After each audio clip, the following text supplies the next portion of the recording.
Reverend Nathan Monk.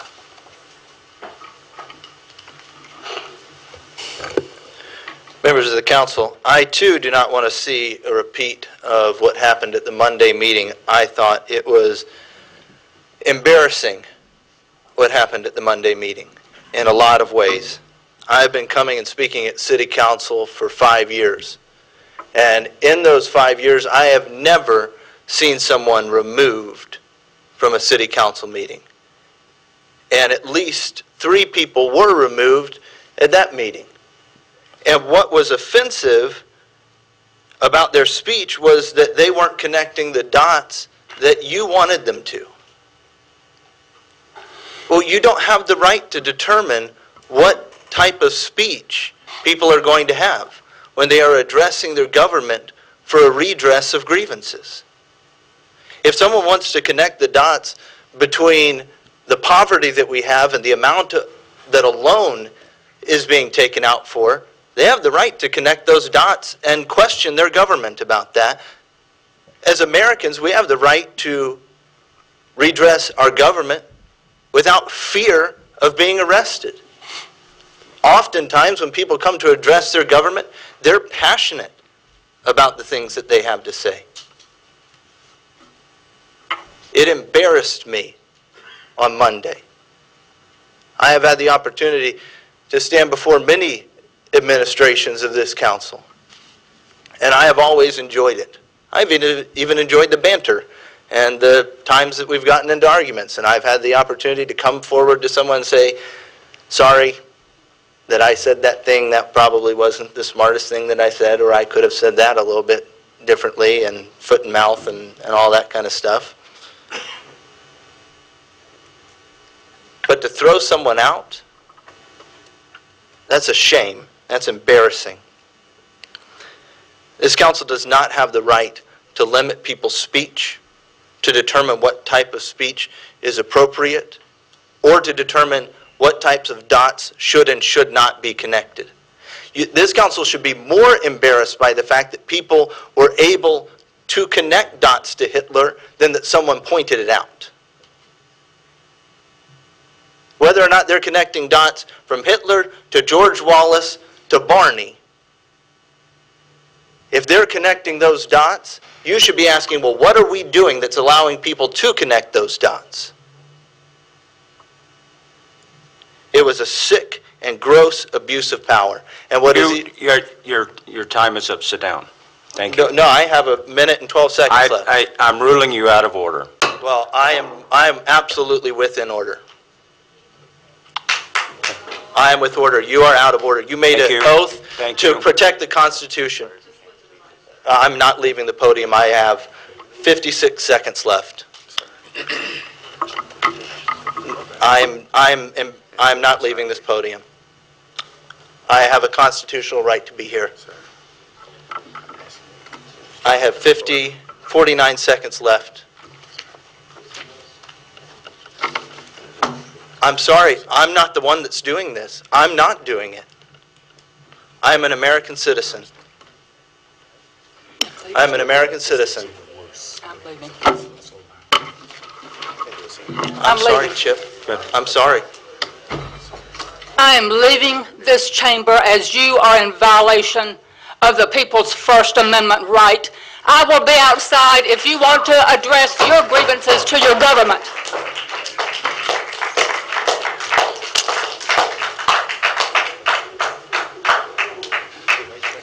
Yes, sir.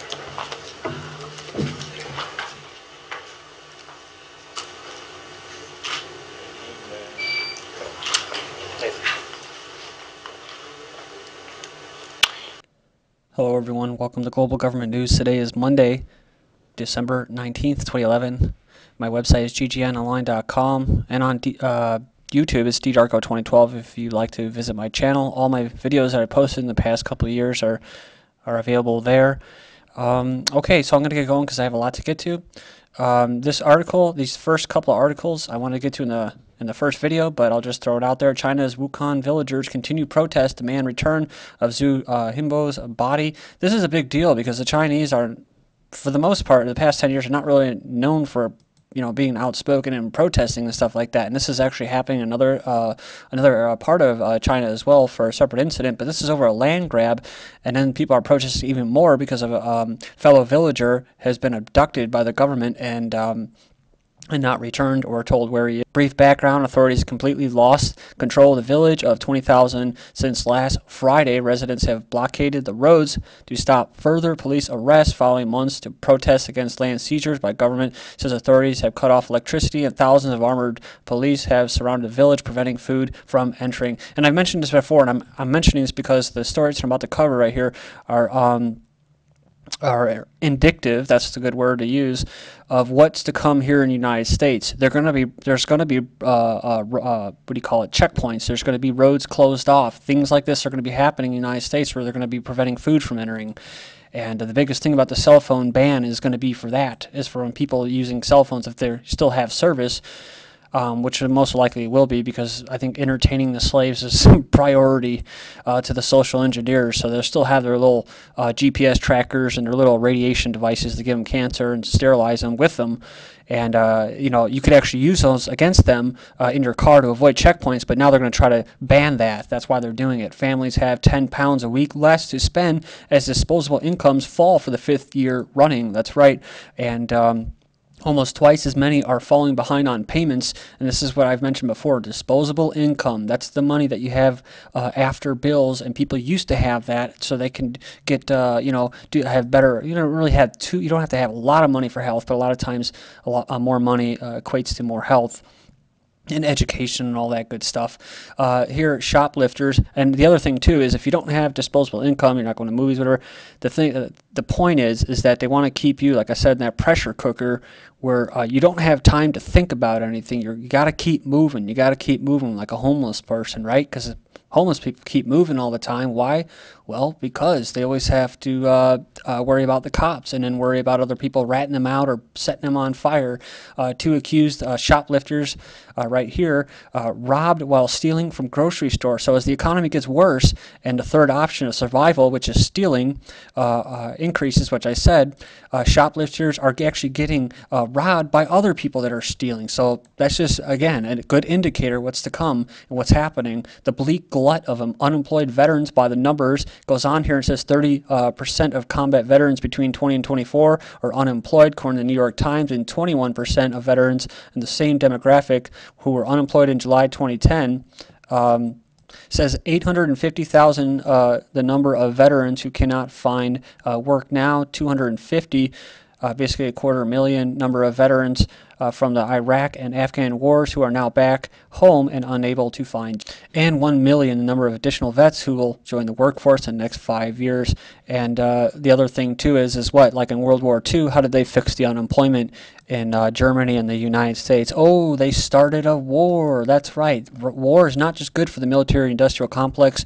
The banks that loan out all this money to these countries that you pay for with interest, just like your dollar, they're the ones that are starting these wars. You think these CIA people and these intelligence agencies that start these color revolutions and do this stuff that they're doing with the drones down, whatever, night raids and stuff like that, pissing other countries' people off, and the politicians who sit there and beat their fist calling for war, do you think they're going to go on the front lines? No, they're not. The next thing up, we have New York City police. Suspect says woman set a fire over debt. It goes down here, and it actually says that he told police that he set it on fire because she owed him $2,000 for some work he had done for her. So some people resort to stealing, and then others to recoup debts do that. Banks are starting to, in Illinois, actually putting people in prison for their debts. So now there's debtor prisons open, and the FEMA camps are opening as well. Eurozone agrees to new IMF loans on Monday, confirmed plans to contribute 150 billion euros in additional bilateral loans to the IMF. So now the IMF's getting loans. Then we have evacuation plan for Brits in Spain amid warning euro collapse could leave them stranded. That's right. Emergency evacuation plans for Brits living in Spain and Portugal are being drawn up amid fears of the euro collapsing. The drastic proposals emerged as a former security minister warned expats or expatriates could be left stranded and destitute by the breakup of a single currency. Next up, suspicious arise over cause of death. That's right. I meant to include this in the first video, but it says here that speculation has mushroomed over the cause, mainly because of the extreme secrecy in the state. It says here there are some North Korean defectors who remain suspicious of the state-controlled media's report on the cause of his death, raising very cautiously the possibility of Kim having been murdered. Okay, here we go. ICE preparing contingencies for mass migration events. And it goes in here and it says DHS Secretary Napolitano, according to a statement by ICE, recently directed ICE to develop a national-level mass migration plan. The process will outline how to address healthcare, sheltering, processing, transition, and disposition of large numbers of undocumented individuals who might arrive in the United States as a result of a mass migration, said ICE on December 3rd. So we know back in 2006, KBR, defense contractor, was awarded Homeland Security contracts worth up to $385 million, and it's basically to provide facilities in the event of emergency for establishing temporary detention and processing capabilities to expand existing ICE detention and removal operation program facilities in the event of an emergency influx of immigrants into the United States. That's her initial purpose, or reason actually, but the real purpose is for American citizens. It says here, this is H.R. 645, and this was in 2009 to direct the Secretary of Homeland Security to establish national emergency centers on military installation. And just recently, the National Defense Authorization Act, which had been waiting in the wings for all of this to come together, was finally passed recently, which allows American citizens to be detained by the military indefinitely. And just recently, this was leaked, not really leaked, but put out there by someone that was an insider. It says KBR is establishing a national quick response team for our current federal emergency management agency regions and all that in the U.S. Army of Engineers. Talking about 72 hours for initial setup and respond within 24 hours of incremental service. This is a contingency project. This, of course, ties into representatives from FEMA being approached in northwest Indiana and the Chicago region, basically being asked if he can vaccinate individuals, the entire state, within, 24 or 48 hours, 72 hours.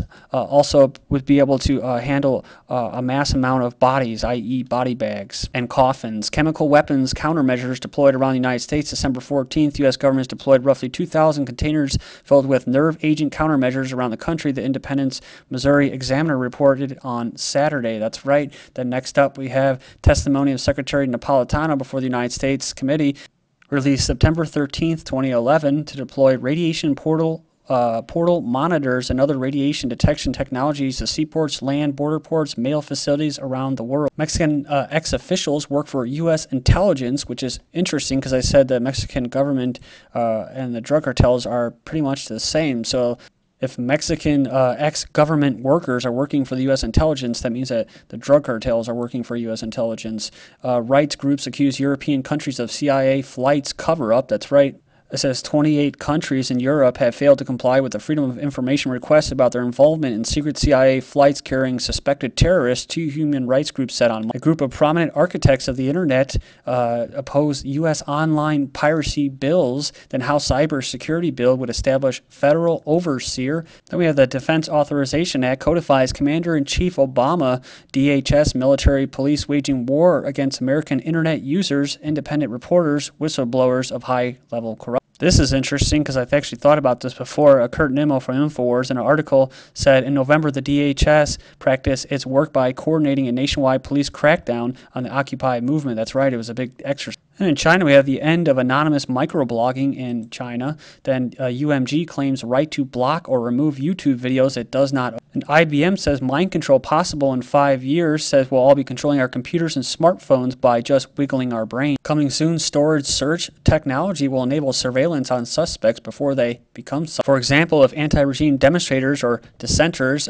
previously unknown to security services are arrested, it will be possible to go back and look through their phone records or automobile travel records and the people he or she met in the past months, even years before leading up to the arrest. And we have another woman in her 80s says TSA sexually molested her at the JFK airport, and not even 24 hours after 85-year-old woman came forward to announce that the U.S. TSA basically strip searched her in a back room and left her bleeding. Another woman, 88, came forward and said that the TSA agents essentially did the same thing to her a day before the airport. That's why you want to avoid those back rooms. You want to do it right out in the public. There's a video a vet basically getting strip searched, Adam Kokesh. You can go check that out. This is GGN. Thank you.